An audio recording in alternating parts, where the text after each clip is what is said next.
ইব্রাহিম আলা নবীর আলাইহিস সালামকে যখন নমরুদের আগুনে ফেলা হয় তখন তাকে বিবস্ত্র করা হয়েছে, হাত বাঁধা পা বাঁধা। প্রস্তাব আসছিল যে ইব্রাহিম যদি এখনো নমরুদকে যদি খোদা স্বীকার করে তাহলে এই আগুন সব বিনিশ করে দেওয়া হবে, ইব্রাহিমকে ছেড়ে দেওয়া হবে।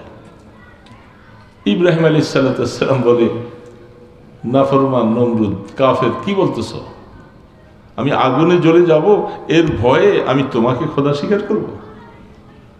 তিনি প্রস্তাব দিলেন। কিছুক্ষণ পরে যখন তাকে আগুনে ফেলার প্রস্তুতি হলো, ওই সময় মিনজামিক তৈরি করা হয়েছে। আরবিতে এটাকে মিনজামিক বলা হয়, যেটাকে আমাদের দেশে ছেলেদের খেলার জন্য চরকা বানায়।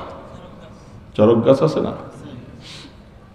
এরকম বানাইছিল, কারণ আগুনের লিলিহানটা অনেক দূরে, সেখানে কাছে যাওয়া যায় না। এই জন্য ওই মিনজামিক বানায়